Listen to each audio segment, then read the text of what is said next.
Okay, thank you everyone for coming today. We're gonna start off and let people trickle in as they come, but I wanted to welcome you to the FBI info session. We're really glad you're here today. A few housekeeping items before we start. My name is Kelsey Nager, and I am the USD's Career Development Center's Employer Experience Coordinator.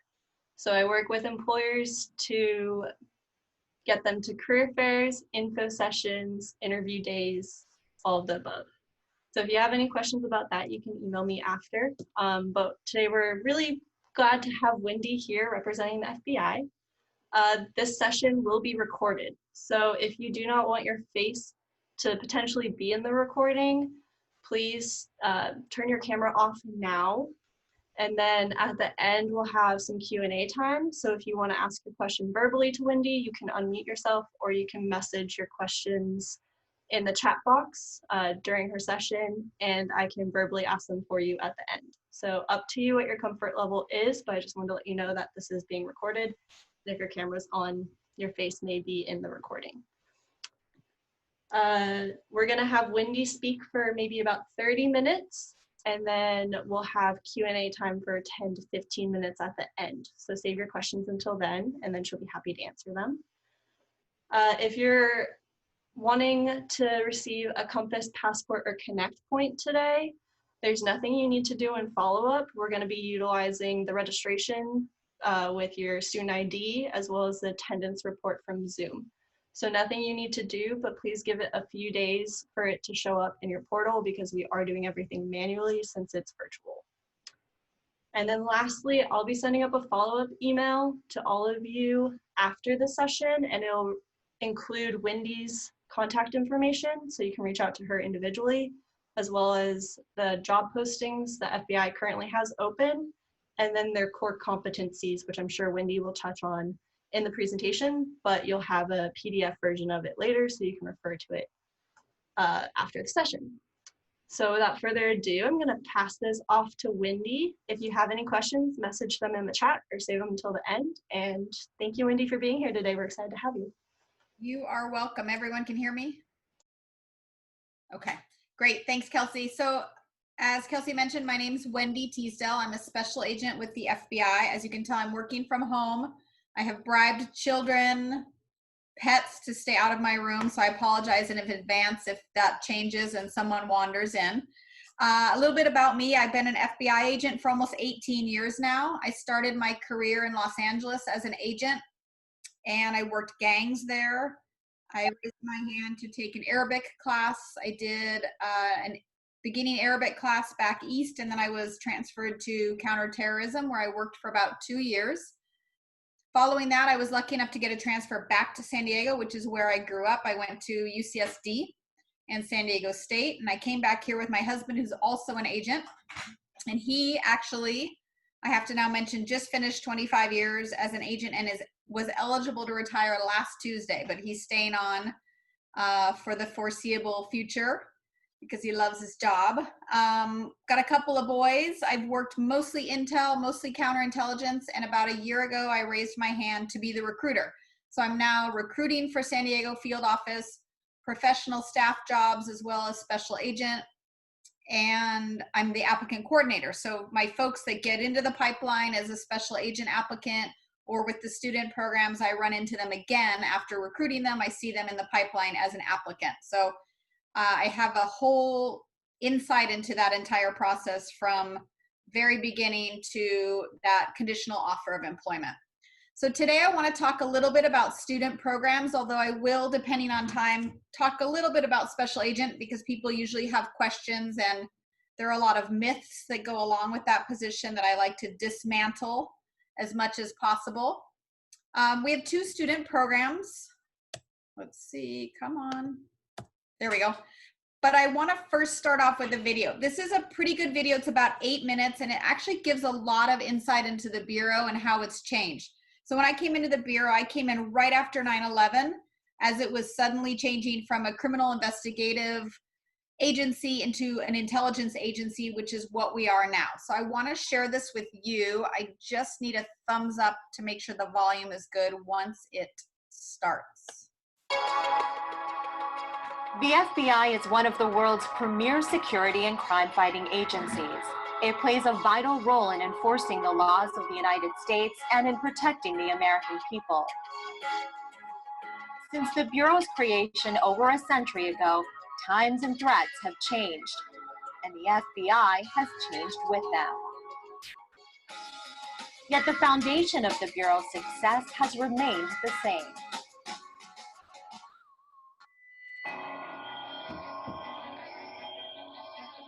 During its first century, the Federal Bureau of Investigation emerged as America's chief law enforcement and domestic intelligence agency. Formed in 1908 during the presidency of Theodore Roosevelt, the Bureau began with 24 agents who investigated a variety of federal crimes and security threats. In 1924, J. Edgar Hoover was appointed director of the FBI at the age of just 29. Hoover brought increased professionalism to the Bureau, along with an emphasis on science and technology, creating the nation's first crime lab. As the threat from interstate crime emerged in the 1930s, the Bureau became one of the most respected agencies in the United States, through much publicized successes against notorious gangsters like John Dillinger and Babyface Nelson. Gee, Mr. Hoover, your demons sure are good. I'd like to be one when I grow up. But if you work hard, play hard, live clean, you certainly will be one. During World War II and the Cold War that followed, the FBI protected American democracy from foreign saboteurs and communist spies. The Bureau also enlisted the public's help to capture criminals, with the creation of the Top 10 Fugitives List in 1950.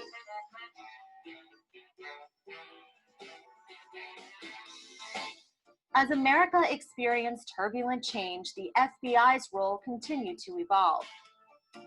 The Bureau investigated civil rights violations, such as the 1964 murder of 3 voting registration workers in Mississippi.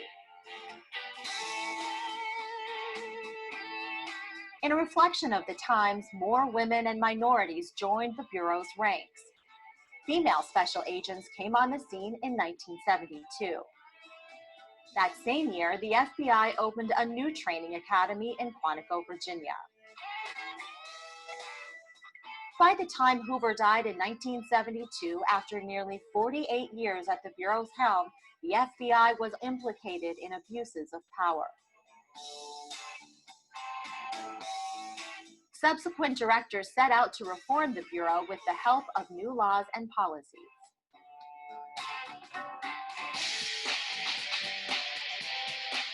In the decades following Hoover's death, the Bureau broke organized crime's stranglehold on many industries.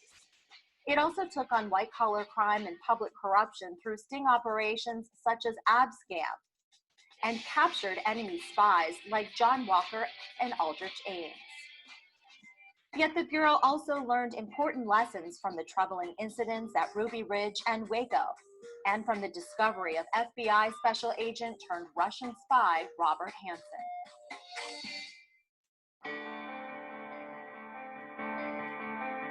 As the 20th century drew to a close, terrorism emerged as a growing threat. The Bureau investigated numerous terrorist attacks, including the bombing of Pan Am Flight 103 over Scotland, the first bombing of the World Trade Center in 1993, the 1995 Oklahoma City bombing, and the 1998 bombing of American embassies in Africa. These attacks were preludes to an event that would change America and the FBI forever.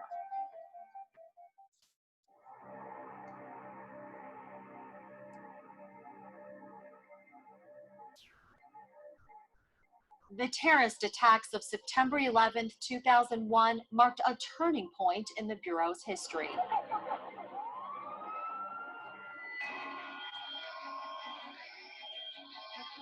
As the FBI investigated the attacks, it also had a new mandate. It would transform itself into an intelligence-driven agency, one that would focus on preventing such attacks before they could happen. Over the following decade, the Bureau changed to reflect these priorities. In addition to terrorism, these included other national security concerns, such as the evolution of state-sponsored espionage and a surge in sophisticated cyber attacks by hackers, criminal groups, and foreign adversaries.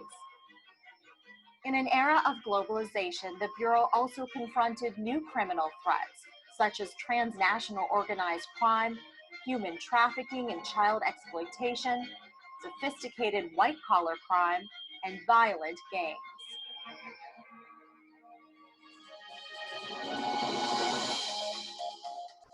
To overcome these threats, the FBI uses cutting-edge capabilities that also support law enforcement agencies throughout the world.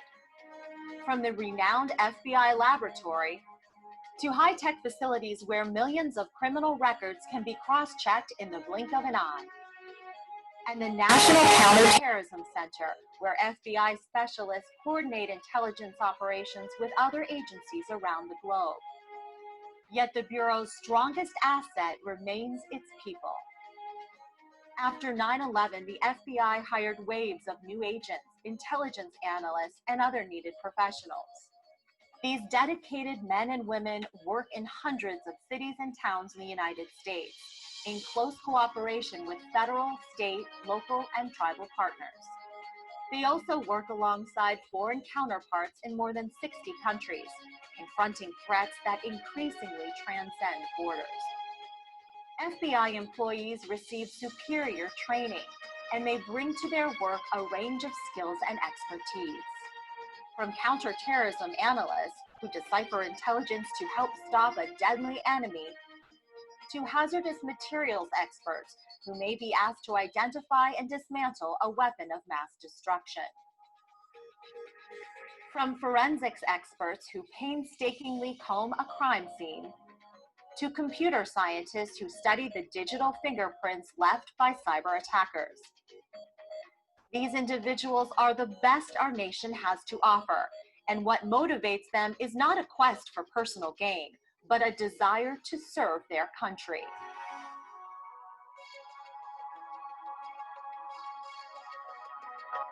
The men and women of today's FBI stand on a solid foundation. Through a history of leadership, innovation, and unequaled success, the FBI has proven it can evolve, and it will continue to adapt to take on new challenges. It has built capabilities it can apply to any threat. It has also learned how to balance the use of its powers with the need to uphold the liberties of all Americans. And whatever threats may come, the FBI will meet them because of the fidelity, bravery, and integrity of its people. Okay, so that was our video. Let me get on to here. And it's, as you can tell, it's an older video because Mueller was the last director that was listed. Christopher Wray is our current director. Our mission has not changed, however. It is simply to protect the American people and uphold the Constitution of the United States.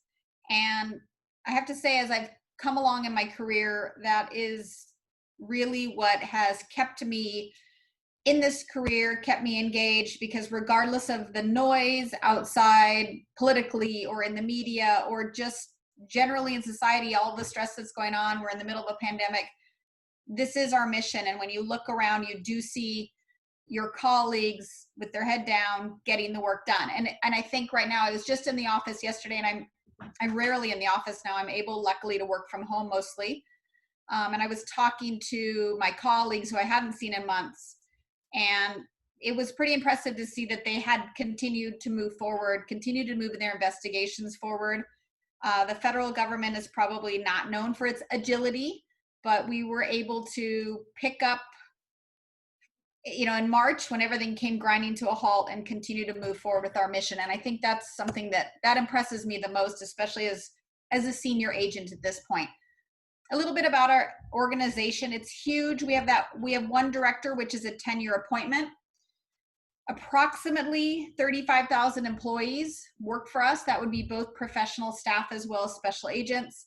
We have 56 field offices in addition to our headquarters. So we have our headquarters, back in DC, also in Huntsville, Alabama, we now have a headquarters division. But the investigations occur at those 56 field offices. And outside of those 56 field offices, we have what we call resident agencies. You can think of them as satellite offices. There are approximately 380 of those. So what happens is we staff according to population. So if you look at the map, and I think I have one in here, you'll see offices where the area is most densely populated. So for example, in Los Angeles, we have 1 field office and approximately 9 resident agencies that serve that population. So when you get to the top of the map, where there are fewer folks living in our country, we will actually have satellite offices or resident agencies that serve the needs of that population. In addition, we have 64 international offices. They're referred to as legal attaches or legats. And so we continue to serve our mission abroad in partnership with the countries that we are residing in those offices. And then 2017 numbers, annual budget of $8.7 billion, which is a massive budget.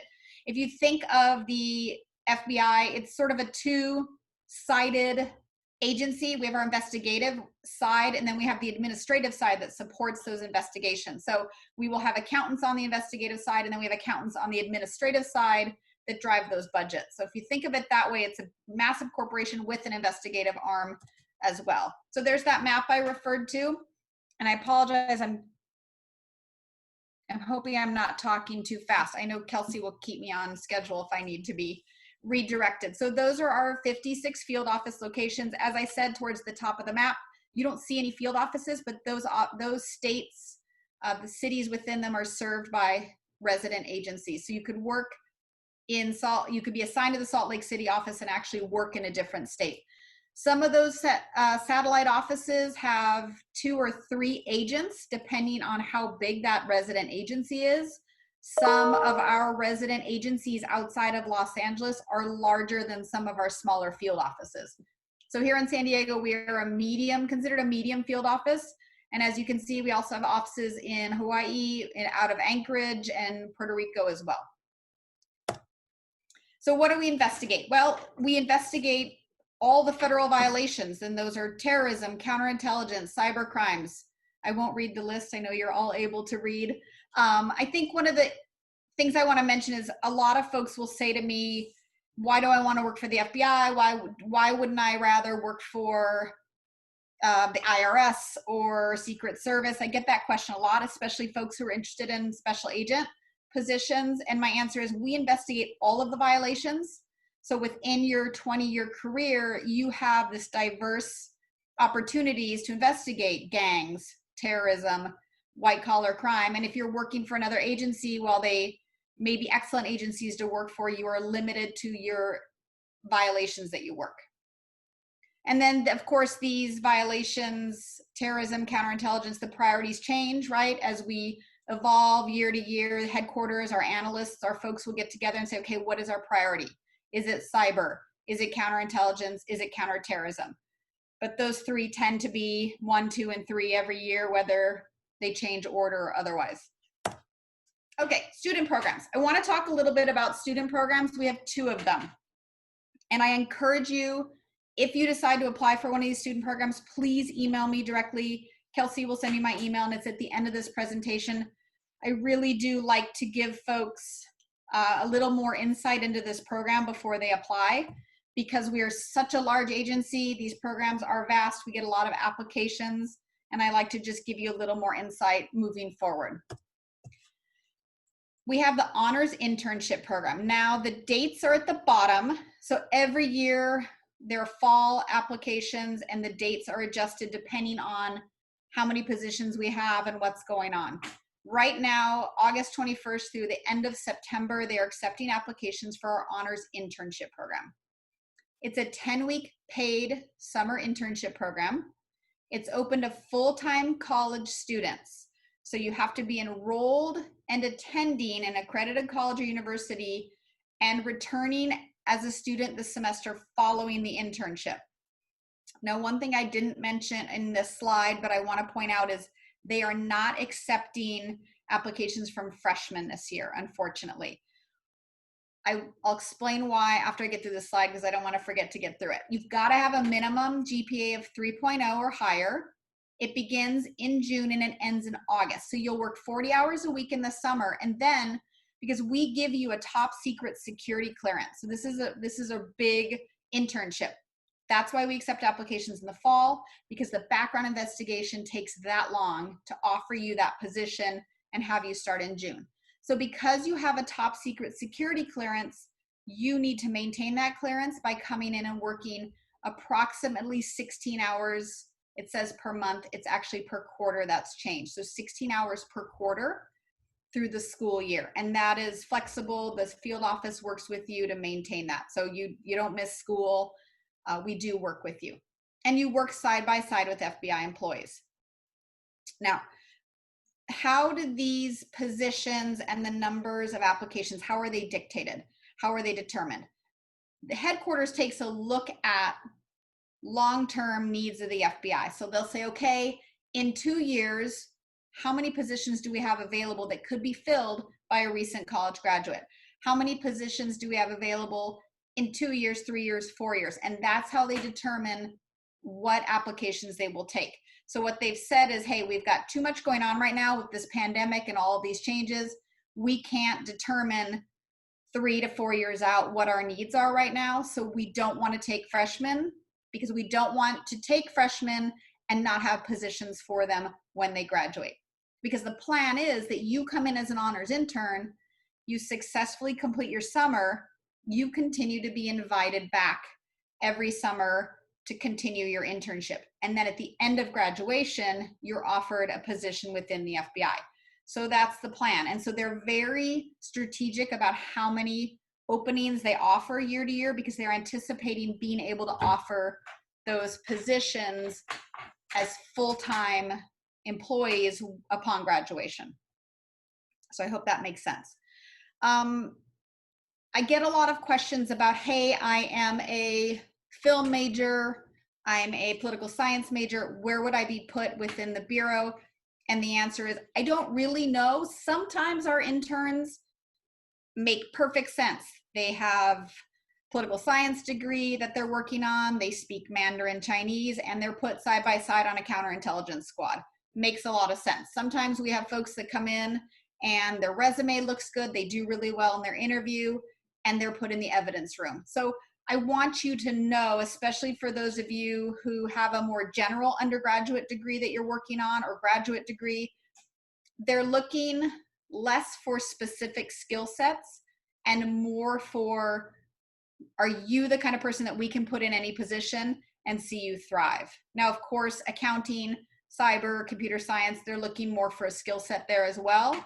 And you would probably be placed into a more reasonable position, if you will. So I get that question a lot, like what kind of a degree do I need to get this position? The answer is, it really doesn't matter. So I'm going to move on from there. I anticipate some questions, but let me take a sip of water, sorry. Collegiate Hiring Initiative. So the second program is the Collegiate Hiring Initiative, and that is an entry-level position for a about to be graduating senior or recent college graduate. So if you anticipate graduating by June of 2021, or you've graduated in the last 2 years, or you know someone who has, you can put in for this Collegiate Hiring Initiative. It's full-time paid employment. It's a real position and no work experience is required. You still have to have that GPA of 3.0 or higher. And as you can see below, you've got that recent college degree, or you're about to have a recent college degree, and or if you're a veteran, you've received a degree in the last 6 years. That application period is September 1st through September 30th. Now, I'm going to go back and forth a little bit because there's some similarities to these programs and there are also some differences. Honors internship is pretty simple to apply for, and I'll talk a little bit about the resume and some tips at the end. You're going to submit a resume, federal resume format, and I'll talk about what that looks like. And you're going to provide transcripts, and that's about it. Cover letter. I get a lot of questions if you should include a cover letter. The official answer is you do not need a cover letter, but I have met some folks in field offices who are doing the hiring, if you will, and they appreciate them. So if you have a cover letter, throw it in. If you don't have one, it's not going to affect your application. So it's totally up to you if you want to add that. All you need is that resume and your college transcripts. Same for Collegiate Hiring Initiative. Now, the difference being is one is an internship, one's a position. This year, typically what happens is you will get online and you'll apply for these. They are going to ask you to rank or list up to 10 offices that you're interested in working at. The general guidance is the bigger the office you list, the better chance you have of being offered a position. So if you say, I'm only willing to go to Sacramento, I'm only willing to go to San Diego, and I'm only willing to go to Nashville, then you really are limited to the number of positions that those field offices are offering. It's a numbers game. It's the federal government. If you're saying, hey, I'm willing to go to Los Angeles, I'm willing to go back east, I'm willing to work at headquarters, suddenly instead of several positions being open, you may have hundreds of positions that are open. So that's always something to keep in mind. I know a lot of my folks want to stay in San Diego. That's possible. In fact, we have 2, potentially more. I should take a list. We have several USD graduates who came through the honors internship and are working with us now, one of whom has been with us and he's attended career fairs in the past. I think he's been with us for several years. So it's possible. I don't want to talk anyone out of doing it, but just so you know, your options are limited if you choose small offices. Careers. So careers within, let me get back to this. Again, it's a numbers driven program, right? It's about the Bureau. The Bureau wants to stay staffed. They want to have good applicants. They want to have good employees. So they're saying, hey, how many folks do we have that we need in evidence? How many folks will we need for electronic surveillance? How many folks will we need as budget analysts for the coming year?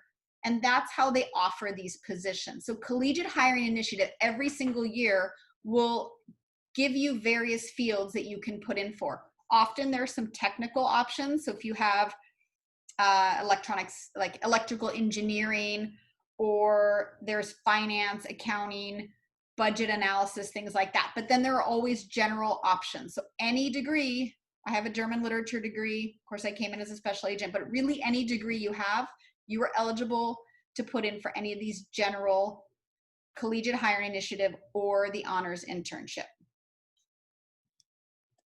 Types of careers that we have. Oops, what happened? Okay, that got out of order, so remind me to go back. That's my really good tips slide that somehow got stuck earlier on. Professional staff careers. Like I said, the Bureau is a huge company. It's a huge corporation. We have an entire automotive fleet. We have planes, we have helicopters, we have boats, we have SWAT vehicles, we have cars that we're all driving as agents. So we have an entire automotive staff that goes along with that, whether they're within the supply chain, whether they're actual mechanics, whether they're budget analysts. We have business operations, facilities and logistics management, finance and accounting. Of course, we have our intelligence analysts, international operations, internships, and information technology. Essentially, if you pick a profession outside of the Bureau, you'll see it within the Bureau as well. We have language opportunities to include linguists and translators. We have an entire legal team. Within the office, our legal team tends to be special agents. Outside of those field offices back at headquarters, the legal team are non-agent lawyers. Management and program support, we have police officers, we have our laboratory division, which is massive, so all the science and engineering folks are there, security and surveillance. So we have, I believe somebody tried to count them, 280 different positions within the Bureau. So there really are a lot of different positions. Wendy, just a heads up, we have about 15 minutes left. Okay, perfect. Let me go back to this slide that was out of order. Application insight. So some things I want to give you a heads up. We get a lot of applications, which means when you apply, if you go to apply, you need to be dialed in and provide exactly what's asked upon submitting that application. So you won't have an opportunity to go back and add a resume or add a transcript. So make sure when you're hitting submit, all of your ducks are in a row. So your resume needs to be in a federal resume format. They may not indicate that, but that's what they're looking for.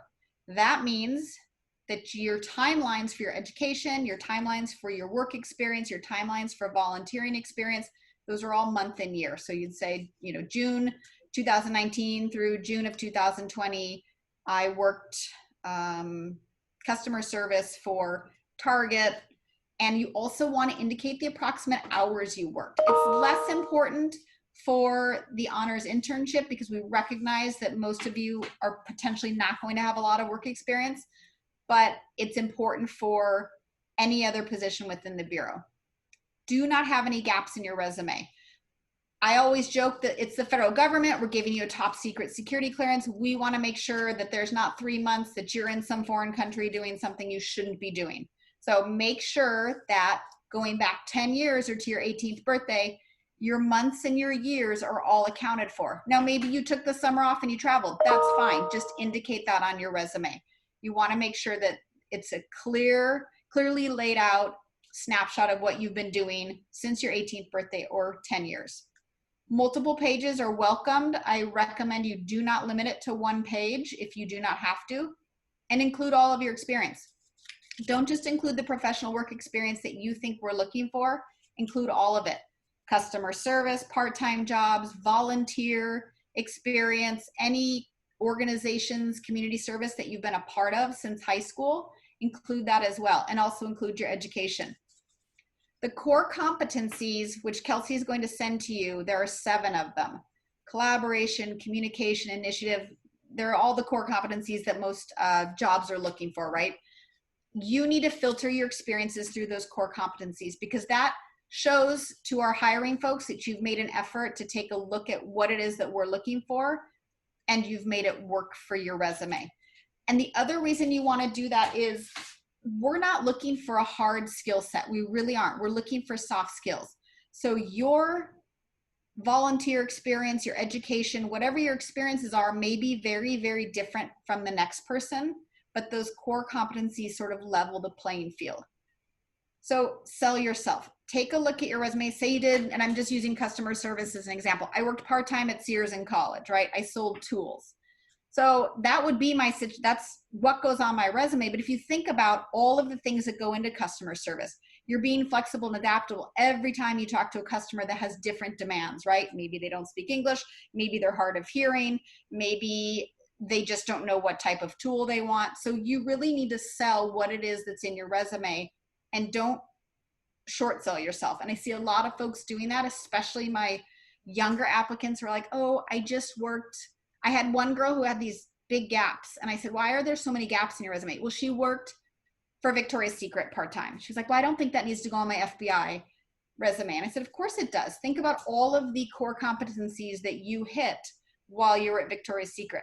Communication, collaboration, initiative. So don't sell yourself short on those. Make sure you upload all those required documents. They will ask for transcripts. You only need your unofficial. During the course of the background investigation, we will go through, our investigators will pull your official transcripts through the school. So don't get caught up in whether it's official or unofficial. And then moving forward, the biggest obstacle is that situational interview. So they are going to ask you questions such as, hey, tell me about a time when something didn't go as planned. What was that situation? What did you do about it? And what did you learn? So our situational interviews are always 3-part. They vary depending on the core competency that they're looking for you to address. They may ask you what an outcome was. They may ask you what you learned. They may ask you what you did differently, but they're always going to have 3 parts to their questions. Prepare for those interviews. Details are very, very important to us.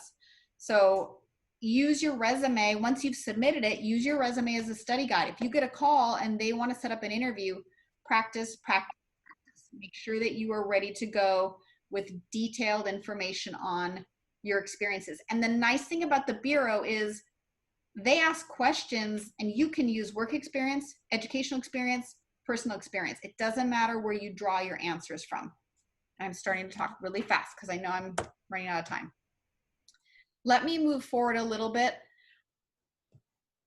Let's It see. is 1:05, just to let you know. Okay, I'm going to go over the general stuff, and if we have time, I'll talk a little bit about special agent because, like I said, I like to dismantle myths. All of our employees at every level in the FBI, these are our requirements. You must be a U.S. citizen. You cannot be a dual citizen, and that's because of that top secret security clearance. You have to undergo and pass an FBI background investigation.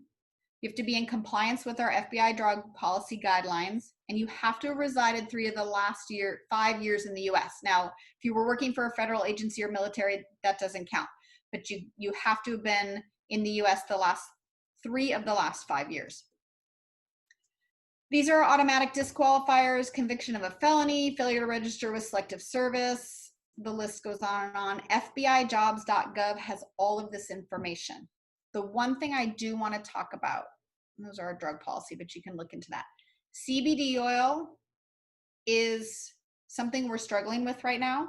I'm just giving you a heads up. The federal government will probably catch up soon enough to realize that things need to change in terms of marijuana, hemp, and CBD oil. For now, it hasn't caught up. We are still considering marijuana a Schedule 1 controlled substance. So if you've used it in the last 3 years, you're not eligible to apply to any of our positions at any level.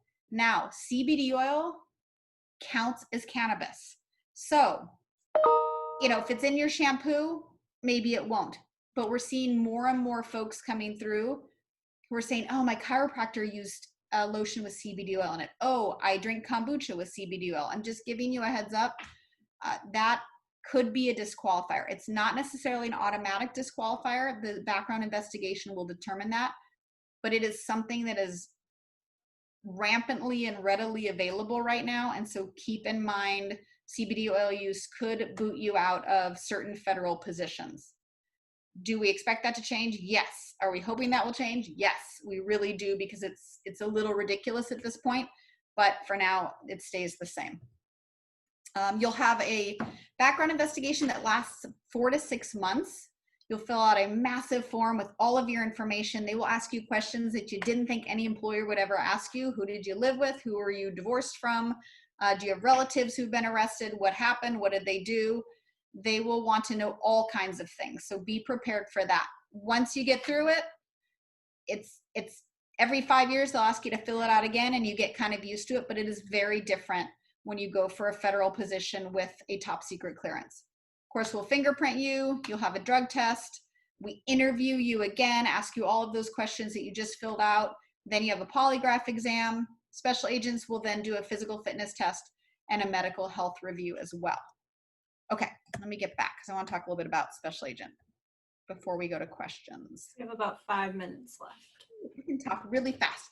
Special agent careers. So the minimum requirements, you have to be between 23 and 37, and you have to have a bachelor's degree. Now notice it doesn't say what kind of bachelor's degree. I have folks emailing me all the time saying, hey, I'm getting a criminal justice degree. Is that good? And I think, I don't know, do you want a criminal justice degree? Can you get a job with a criminal justice degree? Because we don't care what your degree is in for special agent. Like I said, I have a German literature degree.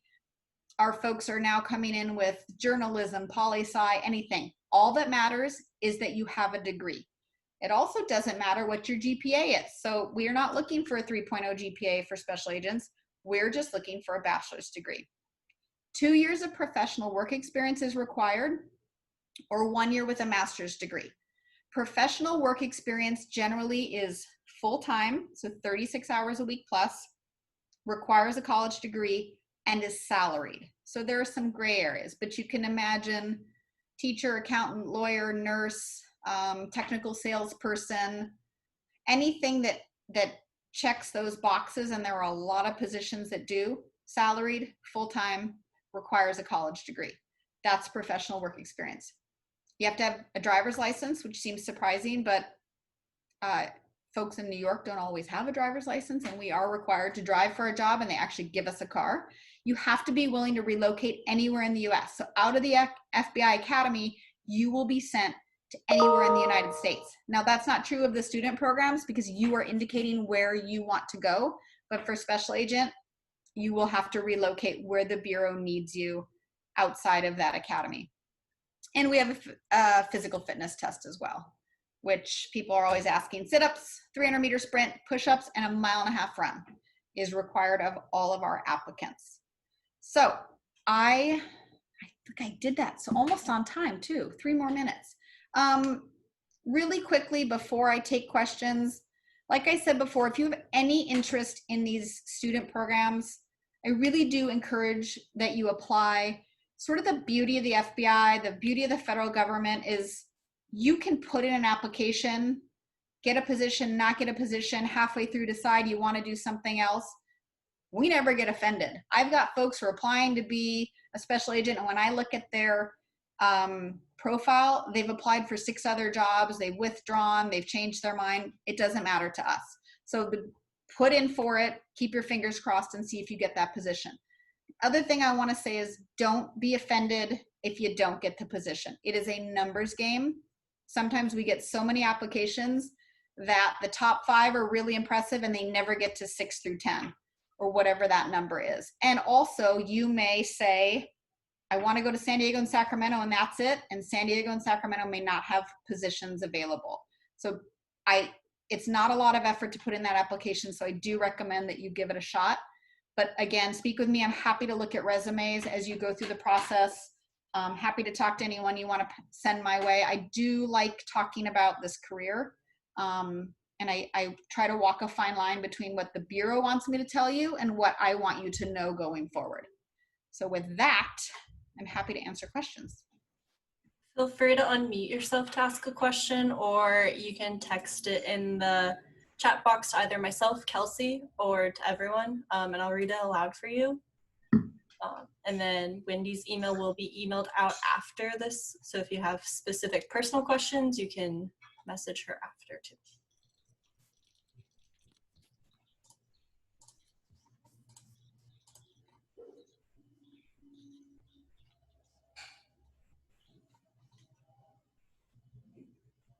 No questions? Gonna give it a minute for people to type. Sometimes it takes a little while.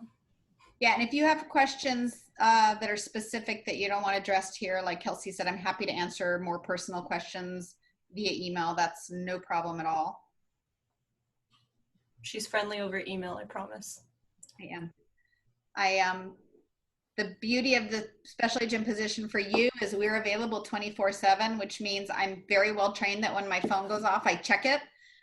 That's the frustrating part for me, is that I'm available 24/7. I probably won't email you back on a Saturday night, but I might. Things have changed. I don't even always know what day it is these days. So A question has come in, Wendy. Is it possible to go into a staff position and then decide to become a special agent? that's a good question, and I should have put that in a slide. I'm going to make a note. Yeah, and in fact, a lot of our folks want to get their foot in the door, work for the Bureau, and then move on to special agent. So a couple of things I want to address there. Our external applicants for special agent and our internal applicants are on equal footing. There is no advantage to already being an employee with the FBI when you want to become a special agent. I mean, there's the advantage that we know you and you can walk over to my cubicle and have a conversation other than emailing me, but it is an equitable process. And so our onboard applicants don't get any benefit to that. Now, the caveat is it's 2 years of professional work experience. Some of our positions, our entry-level positions, do not count as professional work experience. There are a handful of positions that often are recent college grads, and this is the kind of stuff I tell you when you're applying. Our recent college grads may be put into an operational support technology position. That is in essence a squad secretary. That does not count in its entirety for professional work experience. So does it give you an opportunity to join the evidence response team? Yes. Would that count? Yes. Does it give you an opportunity to apply for internal postings a year later to take another position that would qualify? Yes. So there are some advantages to taking those entry-level positions, but a lot of our folks come in, do their 2 years, and then think they can put in an application for agent, and that's not always the case.